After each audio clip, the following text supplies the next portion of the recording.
मैं स्वागत करूंगा ओवैसी जी का और सुधांशु जी आपका दोनों का मंच। लगातार सुबह से कई मुद्दों पर चर्चा चल रही है और बेबाकी से लोग राय रख रहे हैं, लेकिन जो नजर है इस वक्त वो सबसे ज्यादा उत्तर प्रदेश पर है। ओवैसी जी के पास पॉइंटर्स पूरे हैं, मैं तो उत्तर प्रदेश की तरफ लोग देख रहे हैं आज कि यूपी में क्या होने वाला है। सुधांशु जी आपसे ही शुरू करेंगे। बार बार लोग ये कह रहे हैं कि साहब विकास पे चुनाव होगा, क्या किसी चेहरे पे चुनाव होगा, क्या जो कास्ट इक्वेशन है उस पर चुनाव होगा, क्या जो सांस्कृतिक राष्ट्रवाद आया है उस पर चुनाव होगा, या पोलराइजेशन पर फिर चुनाव होगा। बीजेपी के पास प्लेट पे क्या है? देखिए, हम तो विकास की बात कर रहे हैं। मैं अगर आपको याद दिलाना चाहूं कि जिन्ना का विषय कौन लाया? अखिलेश यादव जी। अयोध्या राइजिंग किताब कौन लिख रहा है? सलमान खुर्शीद जी। इसके अलावा समाजवादी पार्टी के एक जिला अध्यक्ष महोदय कहते हैं कि अगर हमारी सरकार आ गई तो मुस्लिमों के पेशाब से चिराग जलवाऊंगा। ये कौन कह रहा है? सपा के बिजनौर के जिला अध्यक्ष। हमारे जहन में बाबरी मस्जिद है, ये कौन कह रहे हैं? सिर्फ ओवैसी नहीं कह रहे हैं, शफीकुर रहमान बर्क भी कह रहे हैं। और तो और जयपुर में जाके रैली करते हैं महंगाई पे और भाषण देते हैं राहुल गांधी जी हिंदू और हिंदुत्व पे। फिर आरोप हमारे ऊपर है कि हम मुद्दा ला रहे हैं। जनाब, ऐसा है कि यूपी में सब चुनाव अलग अलग कारणों से लड़ रहे हैं। समाजवादी पार्टी जिसकी की जमीन खिसक रही है उसे अपनी खिसकती हुई जमीन बचानी है। बहुजन समाज पार्टी की जमीन चली गई है, उसे अपनी जमीन तलाशनी है। कांग्रेस पार्टी को सिर्फ अपनी उपस्थिति दर्ज करानी है और ओवैसी जी जैसे नेता हैं जिनको सिर्फ आग लगानी है और सिर्फ भारतीय जनता पार्टी को सरकार बनानी है। ठीक है, ठीक है, पक्ष आपने रखा। ओवैसी जी, लंबी फेरिस्त है उनके पास भी इल्जामों की, चाहे वो अयोध्या से हो, चाहे वो बयानों से हो, चाहे वो जिन्ना से हो, या फिर वो वीडियो भी आपका जिसमें आपने कहा कि अब की बार मुख्यमंत्री बनने नहीं देंगे। लोग बार बार इस बात को कह रहे हैं कि उत्तर प्रदेश का चुनाव है, राजनीतिक दल की हैसियत से आप कहीं भी जा सकते हैं, चुनाव लड़ सकते हैं, लेकिन जो बयान आ रहे हैं वो बयान से लोग बहुत परेशान हैं और इन्होंने बयान की एक लंबी फेरिस्त भी आपको दी। मेरा बयान तो कुछ नहीं बताया अभी, पूछ लीजिए हमारा कौन सा बयान है। अयोध्या वाला बयान की चर्चा। अरे इन्होंने तो बाबरी मस्जिद के बारे में क्या क्या नहीं बोला है। और एक और बात बताऊं, बड़ी मजेदार बात क्या है, बाकी तो सिर्फ बोल रहे हैं, ये तो साक्षात स्वरूप हैं। ये मोहतरमे मजलिस हैं, मुहाफिजे इत्तिहादुल मुसलमीन हैं, जिनकी पार्टी का नाम ही है मुसलमानों की एकता के लिए समर्पित। तो बाकियों के लिए तो मुसलमान साया हैं, साये की तरह पीछे चलते रहो। इनके लिए तो रूह है, अंदर तक पैबस्त हैं। इल्जाम आप पर ही है। नहीं, तारीफ कर रहे हैं हमारी है। तारीफ कर रहे हैं, इल्जाम नहीं है। देखिए, उर्दू आप नहीं समझ रहे हैं, ये हमारी तारीफ कर रहे हैं, हम शुक्रगुजार हैं उनके, और तारीफ करते रहिए सुधांशु जी, हमको इसमें कोई तराज नहीं है। वैसे साहब, एक चीज ये नहीं समझ में आती है, सुधांशु जी हैं लगातार और बीजेपी आपको टारगेट करती है, कांग्रेस पार्टी और अखिलेश यादव कहते हैं कि साहब आप बीजेपी के बी टीम हैं, आप उनकी मदद कर रहे हैं। एक मतलब हर व्यक्ति आरोप आप पर ही लगा रहा है। अब ऐसा है ना कि अब इन तमाम को मर्द हम ही नज़र आते हैं और दूसरे कमज़ोर नज़र आते हैं। तो दूसरी बात यह है कि सुधांशु जी ये बात नहीं बता रहे हैं, बल्कि देश ये जानना चाह रहा है कि टेनी को हटाएंगे नहीं हटाएंगे। क्योंकि आप देखिए कि एसआईटी की रिपोर्ट में आ गया कि प्रीमेडिटेटेड कॉन्स्पिरेसी के तहत एक यूनियन मिनिस्टर जिसके पास इंटरनल अफेयर्स का मिनिस्ट्री है, उनके बेटे ने मंत्री जी की गाड़ी से 4 किसानों को रौंद दिया। तो इसके बावजूद भी बीजेपी नहीं हटाएगी क्या उनको? देखिए, अंग्रेजी की कहावत है कि seizures wife should be above suspicion. अब हमारे मौजूदा सीजर तो नरेंद्र मोदी हैं, उनकी कैबिनेट का एक मंत्री है, उन्हीं के एसआईटी की रिपोर्ट आती है। तो प्रोबिटी का तकाजा ये है, इंसाफ का तकाजा ये है, और सबसे बड़ी बात यह है कि वो जो 4 किसान जो मर चुके हैं, उनके अफराद ख़ानदान जो हमको और इस सरकार को देख रहे हैं, वो क्या महसूस करते होंगे कि हमारे मरने वालों को, जिसको मिनिस्टर के बेटे की गाड़ी से मार दिया गया, कत्ल कर दिया गया, उनको इंसाफ मिलेगा नहीं मिलेगा? जिसमें आप बताइए, एक तो हमारी सरहद पर हिफाजत कर रहा है, उसके बाप को मार दिया गया। तो इलेक्शन छोड़ दीजिए, इंसाफ का तकाजा यह है कि नरेंद्र मोदी को अपनी कैबिनेट से उस मंत्री को हटाना चाहिए। ठीक है सुधांशु जी, कई लोग और समूचा विपक्ष इस बात को कह रहा है कि अगर एसआईटी की जो फाइंडिंग्स आई है, सरकार ने एसआईटी बनाई थी सुप्रीम कोर्ट की निगरानी में, अगर फाइंडिंग्स है तो क्या कुछ समय के लिए या जब तक डिसीजन नहीं आता है तो क्या इस्तीफा हो नहीं सकता, या उत्तर प्रदेश में चुनाव है, एक प्रेशर है, इसलिए आप कदम नहीं बढ़ा रहे? देखिए, विपक्ष जो आरोप लगा रहा है, तो मुझे लगता है कि इसके साथ विपक्ष को अपने उस आरोप के लिए माफी मांग लेनी चाहिए कि यदि वो सत्ता में हैं तो पुलिस उनके अगेंस्ट में काम नहीं करेगी। अब ये एक्सेप्ट हो गया ना कि एसआईटी की रिपोर्ट उनके बेटे के एडवर्स है। यह इस बात का प्रमाण है कि सरकार पूरी निष्पक्षता के साथ और पुलिस पूरी निष्पक्षता के साथ काम कर रही है। हां, बेटे पे आरोप है, पिता पर तो आरोप नहीं है। अब यदि इसके आधार पर हो तो मैं सिर्फ 3 उदाहरण देना चाहता हूं। पिछली सरकार में आपको याद होगा, शाहजहांपुर में राममूर्ति वर्मा पत्रकार जलकर मर गए थे और डाइंग डिक्लेरेशन में आजम खां का नाम लिख के गए थे, एफआईआर तक नहीं दर्ज हुई थी। और यहां तो 120B का मुकदमा है, यानी यह बात तय होगी जांच में कि षड्यंत्र था या नहीं। वहां तो मुलायम सिंह ने एलानिया कहा कि मैंने 16 हिंदू मरवा दिए थे। अभी तो इकबालिया बयान है ना, मैं कह रहा हूं मरवा दिए थे। क्यों नहीं कहा कि निकाल बाहर करो पार्टी से?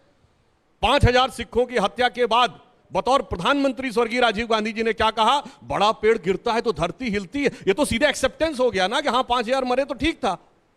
क्यों नहीं कहा निकाल बाहर करो? आज मैं कहता हूं उनकी पार्टी के जो लोग हैं अपने अपने उस जमाने के नेताओं की भर्त्सना कर दें और उसके बाद सवाल करें। पहले जो किया है उसकी तरफ देखें, फिर जो कहा है उसकी तरफ बात करें। ठीक है तो ये बात साफ हो गई कि उन्होंने गलती की तो आप भी गलती करेंगे, उन्होंने गलती की तो बीजेपी गलती करेगी। दूसरी बात यह है कि अगर सुप्रीम कोर्ट सो मोटो इसको नहीं लेता तो ये सच्चाई सामने नहीं आती।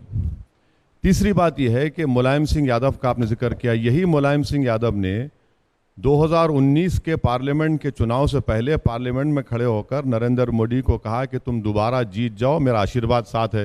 नरेंद्र मोदी खड़े होकर सर झुकाकर नमस्ते किए उनको। अभी भी पकड़ लीजिए ना, कौन रोक रहा है आपको?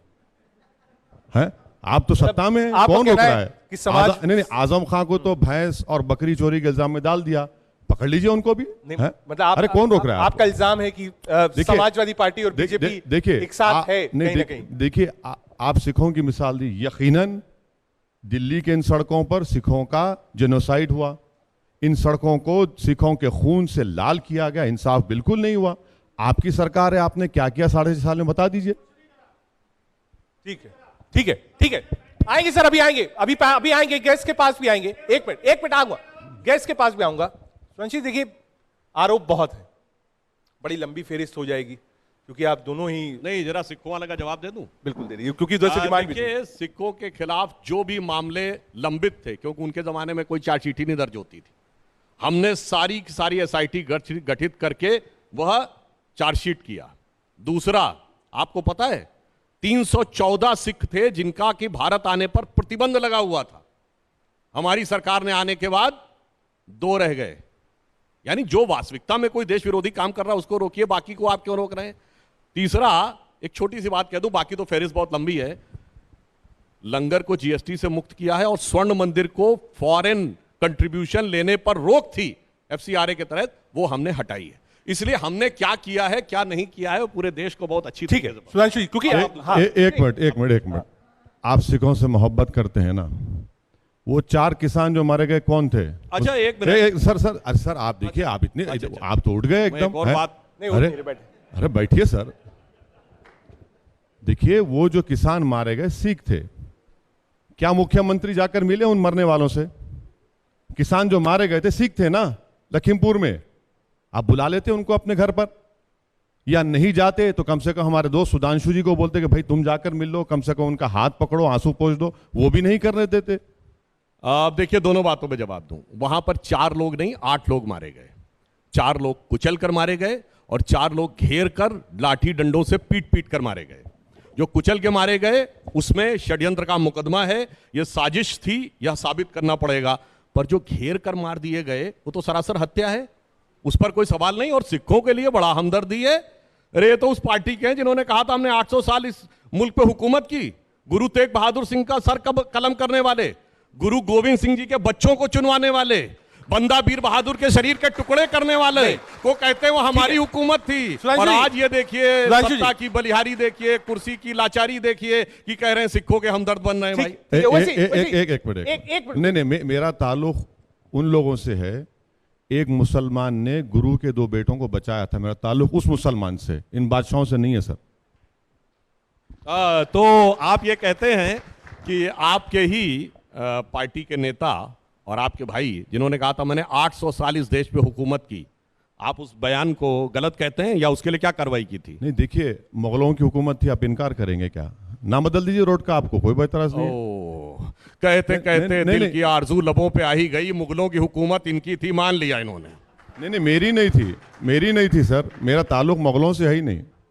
आपको मालूम होगा, हमको हमारा ताल्लुक नहीं है। वैसे एक मजेदार बात बताऊं, थोड़ा सा टॉपिक इधर जाते हुए, आपको हिंदुस्तान में यानी दिल्ली में, लखनऊ में, भोपाल में, हैदराबाद में जितने सैयद और कुरैशी मिल जाएंगे, यानी जो सीधे कहते हैं मोहम्मद साहब की डिसेंडी से हैं, उतने तो आपको मक्का और करबला में नहीं मिलेंगे। ये गजब आपको यहां पर भारत में दिखाई पड़ेगा। हाँ। अपने को जोड़ने का एक ऐसा प्रयास कि बाहर से अपने को जोड़ने का जो एक प्रयास है, वैसे वो आजकल बहुत ज्यादा जमाने में चलने वाला नहीं है। ये जो कोरोना के चक्कर में जो आप जीनोम सीक्वेंसिंग पढ़ते हैं ना, ओमिक्रॉन आ रहा था, क्या होता है, एक जीनोम का पैटर्न तो उसका पूरा जेनेटिक पैटर्न आ ठीक है। जाता है, कुछ दिनों में जेनेटिक पैटर्न सुधांशु जी, सब समझ में आ जाएगा, सब हिंदुस्तान के ठीक है। कोनो बाहर का नहीं। सुधांशु जी, लेकिन जब बात आपने कही कि ये उत्तर सही- प्रदेश में ये- एक नहीं, मिनट, नहीं, बस ये एक मिनट, नहीं, एक सर, सेकंड, देख, एक सेकंड, खर्जा बाकी नहीं रखना चाहिए, अच्छा, अच्छी आप बात पूरा नहीं कर है। लीजिए, पूरा कर लीजिए। ये जिन्होंने सैयद sequencing बताई। शाहनवाज हुसैन मेरी पार्टी के हैं। हाँ, आप ही नहीं, मैं तो कह रहा हूं। नहीं, सैयद शाहनवाज हुसैन, मुख्तार अब्बास नकवी, सर इनसे पूछ लीजिए जरा। नहीं, मैं तो आपसे कह रहा हूं जितने सैयद कुरैशी सबसे ज्यादा हिंदुस्तान में पाए जाते हैं, मगर ये बात हम इनकार थोड़ी कर रहे हैं, हमारी पार्टी में आपकी पार्टी में, मगर सब डिसेंडेंसी बाहर से है।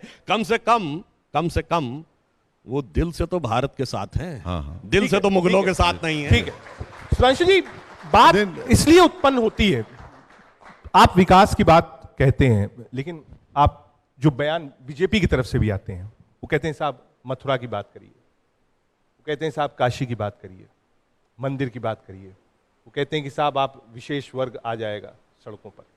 तो जब विकास की बात है, मंदिर भावना आस्था का केंद्र है, आप जीर्णोद्धार कर रहे हैं, अच्छी बात है, हर व्यक्ति का उसमें समर्थन है, जितने लोग यहां पर होंगे कोई मना नहीं करेगा।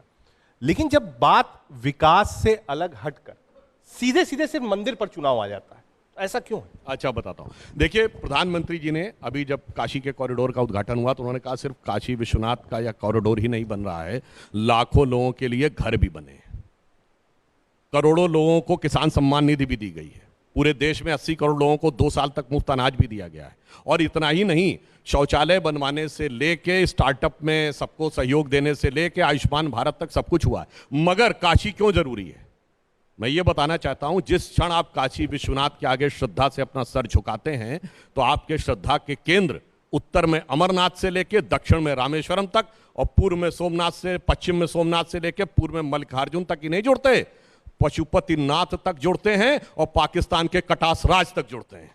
राजनीतिक दृष्टि से वो हिस्सा कहीं भी हो। और इतना ही नहीं, यूरोप की सन लेबोरेटरी, जहां आज तक का सबसे बड़ी साइंटिफिक डिस्कवरी 21वीं सदी की अभी तक हुई है, जहां गॉड पार्टिकल निकाला गया, उसकी लॉबी में जाइए तो तांडव करते हुए शिव की नटराज की मूर्ति है, क्योंकि वर्ल्ड के सबसे बड़े कॉस्मोलॉजिस्ट कार्ल सेगन ने कहा कि अब जो साइंस ने खोजा है, परपीचुअल creation and destruction of universe is like a cosmic dance of Shiva inspired by the Hindu thought. तो साहब वहां तक जाके जुड़ता है। तो भारत की अखंड राजनीतिक चेतना से लेके ज्ञान और विज्ञान तक यह समझने की आवश्यकता है। इसलिए काशी की भी आवश्यकता है, क्योंकि हमें सिर्फ एक समृद्ध देश नहीं बनना है, हमें वो देश बनना है जो दुनिया का नेतृत्व कर सके, मूल्यों के द्वारा भी और ज्ञान और विज्ञान के द्वारा। ठीक है, वैसे जी एक आरोप ये भी है कि ट्रिपल तलाक हो, CA/NRC हो, अयोध्या हो, जितने भी मुद्दे रहते हैं, आप हमेशा सरकार के खिलाफ ही रहते हैं। कोई ऐसी चीज जिससे सहमति हो आपकी? नहीं, कि जरूरी है क्या? बादशाहत है, मोदी बादशाह सलामत तो नहीं है ना, कि अगर मैं उनसे वफा नहीं करूंगा तो मुझे दीवार में चुनवा दिया जाएगा। जमहूरियत है, भारत में आज हैं कल नहीं रहेंगे, हम भी नहीं रहेंगे, ये भी नहीं रहेंगे। ये वफा की बात आप क्यों कर रहे हैं? वफा की बात अपनी बीवी से करिए, अपनी महबूबा से करिए, वजीर आजम से क्यों वफा करेंगे? लोग कहते हैं कि देश से साहब वफा करिए। देखिए सुनिए, हर चीज पर आप अलग रहते हैं, हाँ बिल्कुल अलग है, हर चीज पर आप काउंटर करते हैं। हाँ बिल्कुल कोई है। तो ऐसी चीज होगी जिसको आप छोड़ दिए, कहीं नहीं साहब सरकार ने अच्छा काम कर दिया। आप लोग कर रहे हैं ना, मीडिया के लोग नहीं, बहुत जहां अच्छा गलत कर रहे हैं, हम क्या करेंगे? काशी मथुरा की बात कही, सुनिए। मैंने तुरंत बोल दिया कि नहीं, साहब नहीं, विकास की बात कर रहे सुनिए, हैं, काशी की बात कर सुनिए, रहे हैं। देखिए मुल्क से वफादारी करना है, प्राइम मिनिस्टर से अगर गलत करेंगे तो उनके खिलाफ बोलना है, मगर मौजूदा माहौल ऐसा बना दिया गया है कि वजीर आजम से वफादारी मुल्क से वफादारी के बराबर हो गया। अब किसानों के खिलाफ 1 साल एहतजाज करा, क्या क्या नहीं कहा गया बीजेपी से कि ये किसान ISI के एजेंट हैं, ये वहां से पैसा ला रहे हैं, एंटी नेशनल हैं, आपको वापस जाना पड़ा। तो ये हुकूमत जमहूरियत को जिंदा अगर रखना है ना सर, तो आपको डिसेंट जरूरी है, और डिसेंट का तकाजा कॉन्स्टिट्यूशन में फंडामेंटल राइट है, आप उसको कैसे जोड़ देंगे? CAA का कानून गलत है, मैं कह रहा हूं आज भी, इक्वालिटी के फंडामेंटल राइट के खिलाफ है। ट्रिपल तलाक का कानून आपने कानून बना दिया, कौन सा इंसाफ मिला मुस्लिम महिलाओं को बता दीजिए? डिजर्शन बढ़ रहा है, हमने उस वक्त भी कहा। तो जरूरी नहीं है कि हर चीज पर, हाँ सुधांशु जी उस बीजेपी के पार्टी के हैं, उनको जाहिर है उनको एक लाइन क्रॉस नहीं कर सकते, वो बीजेपी में वो कर सकते, हम क्यों करें? वैसे आपने जो बात कही, मुझे एक और चीज अच्छी याद आई। इनकी पार्टी का नाम है मजलिस इत्तेहाद, इत्तेहाद कहते हैं यूनिटी को उर्दू में, इनका नाम हो जाना चाहिए मजलिस इख्तलाफुल मुस्लिमीन। इख्तलाफ कहते हैं विरोध को, जो हर मुद्दे के ऊपर दुम दुम धड़म धड़ैया रहे, सबसे बड़े लड़ैया रहे। ठीक है, देखिए फिर से हमारी तारीफ की है, अब आप फिर लोग से की हमारी तारीफ आप की लोगों है। की नहीं, पुरानी मैं- दोस्ती है, नहीं, हाँ दोस्ती जरूर है, है। इसको भी जनता को बताइए। जनता में इंप्रेशन जाता है कि आप लोगों की दोस्ती नहीं है। अरे है भाई, हम इनकी बड़ी इज्जत करते हैं, बल्कि हम ये मानते हैं कि बीजेपी में अगर कोई पढ़ा लिखा समझदार आदमी तो यही है, बाकी के नहीं है कोई भी। कॉम्प्लीमेंट आप ही के लिए है सुधांशु जी, कॉम्प्लीमेंट आपको ही मिला है, और देखिए किसी को नहीं देते। और अगर इनको मंत्री बना दिया जाए तो बेहतर काम करेंगे, एग्रीकल्चर मिनिस्टर बनाना चाहिए उनको। अब ये तो कॉम्प्लीमेंट आपके लिए है। नहीं, मैंने इनके प्राइम मिनिस्टर से देखिए वफा हो ना हो, लेकिन आपसे वफा है। ये देखिए एक चीज इन्होंने कही। देखिए मैं एक बात कहता हूं, वैचारिक दृष्टि से हम इनके घनघोर विरोधी हैं। हाँ, ये बात मैं भी मानता हूं कि ये बहुत पढ़े लिखे विद्वान व्यक्ति हैं, मैं मानता हूं, मगर वैचारिक दृष्टि से क्या है जानते क्या काम कर रहे हैं? ठीक 100 साल पहले 1920 में याद कीजिए जिन्ना ने क्या कहा था, क्यों गांधी, नेहरू, तिलक, गोखले के पीछे खड़े रहोगे, अब अपनी पार्टी बनाओ। आज 20 साल बाद ये वही कह रहे हैं, क्यों मुलायम सिंह, मायावती, राहुल गांधी इनके पीछे खड़े रहोगे, अब अपनी पार्टी बनाओ। तो वैचारिक दृष्टि से ये देश के लिए बहुत खतरनाक काम कर रहे हैं, इसलिए हम इनके घनघोर विरोधी हैं। भले ही ये पढ़े लिखे विद्वान क्यों ना हो, होने को तो बहुत बड़े बड़े विद्वान होते थे और देश के लिए बहुत खतरनाक काम भी कर देते थे, तो इस दृष्टि से वैचारिक दृष्टि से बहुत खतरनाक काम कर रहे हैं। जवाब दें आप? नहीं, आप चाहें, देखिए सुनिए, अब पहले तो उन्होंने कह दिया कि एक मुसलमान पढ़ा लिखा है, बड़ी शुक्रिया सर आपका, आपने मान लिया। दूसरी बात यह है कि अगर आप टेनी को इसलिए नहीं हटा रहे क्योंकि वो ब्राह्मण समाज का है, आप योगी को इसीलिए बर्दाश्त करें क्योंकि ठाकुर है, आप मंत्री बनाते बाघेल को, आप मंत्री बनाते अनुप्रिया को क्योंकि कुर्मी है, ये सब आप करेंगे तो आप अच्छा काम कर रहे हैं। हैं, यानी हर कास्ट को आपने मंत्रिमंडल में नरेंद्र मोदी ने ले लिया। और फिर मैं ये कह रहा हूं कि भाई पॉलिटिकल एम्पावरमेंट जब मुसलमानों का होगा तो भारत की जमहूरियत और मजबूत होगी, क्योंकि पार्लियामेंट में अगर आप 542 एमपीज देखेंगे तो उसमें मुसलमान जो है 6% भी नहीं है, आपके पास एक भी एमपी नहीं है। हमारी जमहूरियत पार्टिसिपेटिव फॉर्म ऑफ डेमोक्रेसी की थी, और अफसोस की बात है कि आजादी का अमृत हम मना रहे हैं, और जो शख्स 4 मर्तबा का एमपी है, 2 मर्तबा का रुकन असेंबली रहा है, जिसने भारत के संविधान पर अल्लाह के नाम पर ओत लिया, मुझे देखकर इनको जिन्ना याद आता है। अब यह बताता है कि भारत के जो सबसे बड़ी माइनॉरिटी है उसके ताल्लुक से सुधांशु जी और उनकी पार्टी क्या सोचती है कि आपको मुसलमान जब एम्पावरमेंट की बात करेगा, इक्वालिटी की बात करेगा, लिबर्टी, फ्रेटर्निटी, जस्टिस की बात करेगा, जिना नजर आएगा आपको। हमने जिना को ठुकरा दिया, हमको जिना से कोई मतलब था ही नहीं। हमने तो मौलाना अबुल कलाम आजाद की वो तकरीर को सुना जो दिल्ली की जामा मस्जिद सीढ़ियों पर कहा था कि तुम हिजरत के मुकद्दस नाम पर फरार की जिंदगी मत गुजारो। हमने भारत के संविधान को माना और मानते रहेंगे। मगर ये क्या बात है कि हमको देखकर, अरे भाई आप पॉलिटिक्स कर रहे हैं, हर समाज की कर रहे हैं। यादव अखिलेश यादव की पॉलिटिक्स करते हैं, बहन मायावती उनके साथ जाटव हैं। भाई मुसलमान का कौन सा एम्पावरमेंट हो रहा है? हम आपको बता दें, सोशियो इकोनॉमिक हेल्थ इंडिकेटर्स पूरी लिस्ट बता दें आपको, कौन किसका जिम्मेदार है। 6.5 साल से आप सत्ता में है।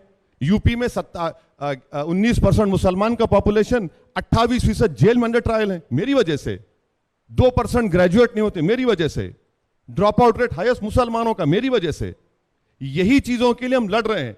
इससे भारत मजबूत होगा। इससे जो फिसिपियस टेंडेंसीज हैं, जो लोग एक्सट्रीम किस्म के, उनका कमजोर हो जाएंगे वो लोग। इसको समझने की जरूरत है। मगर अफसोस है कि मुझे देखकर जीना आता है पावरमेंट पे। ठीक, एक मिनट आऊंगा। वैसे ही मैं आपकी सारी बात से सहमत हूं, लेकिन लोग इसको सुनने के बाद ये भी पूछते हैं कि अतीक अहमद को एम्पावरमेंट दे के आप क्या करें? टेनी तो मिनिस्टर है ना, उसके घर को लगाइए बुलडोजर, बाबा को बोलिए उसके बेटे का घर तोड़ा दो। तोड़ाएंगे बाबा के घर का? सुधांशु जी, आप ही को जवाब देना इस पे। देखिए, घर तोड़वाया जाता है इलीगल प्रॉपर्टी पे जनाब, और अगर उसको किसी ने किसी प्रकार का उसके ऊपर जुर्माना लगाया जाए ना दे। मगर इन्होंने एक बड़ी मजेदार बात कही, माइनॉरिटी मुसलमानों का एम्पावरमेंट। मैं ये बात पहले ही बोल चुका हूं, फिर आपसे कहता हूं, जब ये देश आजाद, ये बताइए इस समय इस देश की सबसे छोटी माइनॉरिटी कौन है? पारसी। 0.1%, 0.01% सबसे पढ़ी लिखी कम्युनिटी है। सबसे प्रॉस्परस कम्युनिटी कौन है? जैन, 1% की माइनॉरिटी है। सबसे इंटरप्रेन्योर कम्युनिटी कौन है? सिख, 1.8% की माइनॉरिटी है। और भैया माइनॉरिटी में जो घनघोर मेजॉरिटी है उसी को समस्या है। अब जब देश आजाद हुआ, कोई पारसी रियासत थी? कोई जैन रियासत थी? कोई क्रिश्चियन रियासत थी? 1-2 महाराजा पटियाला वगैरह छोड़ दे, सिख रियासतें भी नहीं थी। और वो तो आज इतना आगे हैं, इंपावरमेंट है उनका। और जिनकी लाइन लगा के थी कि पटौदी के नवाब, लखनऊ के नवाब, भोपाल के नवाब, हैदराबाद के निजाम, जूनागढ़ के नवाब, वो आज कहते हैं कि साहब हम मजलूम हो गए, हम पीछे रह गए। और एक फैक्ट और बता दूं, 2% ग्रेजुएट, और वो कहा, मैं 1931 सेंसस बोल रहा हूं क्योंकि वो जात के आधार पर हुई थी। उस समय देश की साक्षरता दर थी 8%, यूपी की साक्षरता दर थी 7%। हिंदू समाज में सबसे पढ़ी लिखी जाति थी ब्राह्मण, जिसकी साक्षरता दर थी 15%, क्षत्रियों की थी 13%, और सैयद मुसलमानों की 24%। राष्ट्रीय दर से 3 गुना ज्यादा। आज अपने मुंह से बोल रहे हैं 2% रह गए। क्यों? एक जमाने में जो कभी हुक्मरान वक्त थे, जो फतवाए आलमगीर थे, जो बादशाह जिंदा पीर थे, वो सब के सब कहते हैं कि अब हम मजलूम हो गए। आप खुद सोचिए कि आप इस मुकाम तक क्यों पहुंचे हैं। अगर आपने ये जानते क्यों पहुंचे हैं? किसी को किसी की मोहब्बत ने मारा, किसी को किसी की अदावत ने मारा, और शराफत अली को सेकुलर सियासत ने मारा। नहीं, मैं तो सेकुलर नहीं हूं। नहीं, वो तो मना करते हैं, वो तो इस शब्द से मना करते हैं। नहीं, सुनिए, सुधांशु जी ये रिपीट करते थे हमेशा। राज्यसभा में तकरीर दिए थे। देखिए, ये बादशाह जो थे, नवाब थे, ये सब चले गए, पाकिस्तान चले गए, जो पढ़े लिखे लोग थे। भाई इस भारत के संविधान के तहत आप मुसलमानों से इंसाफ नहीं करेंगे। आपके पास से एक मुसलमान एमपी नहीं जीत पाता है।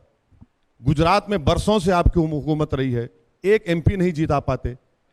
इन डिस्क्रिमिनेशन को बीजेपी ने और नरेंद्र मोदी की सरकार ने मुसलमानों के खिलाफ एम्बेडेड कर दिया और मुसलमानों के खिलाफ इस देश में नफरत पैदा कर दी। यह कारनामा 6.5 साल का नरेंद्र मोदी का रहा सवाल तालीम का। हम पुकार रहे हैं पार्लियामेंट में कि माइनॉरिटीज को, मुसलमानों को नहीं, आप डिमांड ड्रिवन स्कॉलरशिप दो, आप नहीं देना चाहते। क्यों नहीं देना चाहते? पूछ लीजिए मुख्तार अब्बास नकवी से। 50,000 मदरसों के टीचर्स हैं, 4 साल से तनख्वाह नहीं मिलती, हम उठाते हैं उसको, तो मुख्तार साहब कहते हैं देखा जाएगा। ये इन चीजों पर आपको गौर करना पड़ेगा। मगर मुसलमान को देखते ही जिना क्यों आता आपको? आपको मुसलमान को देखकर अबुल कलाम आजाद क्यों नहीं आता? अशफाकुल्लाह खान याद क्यों नहीं आता आपको?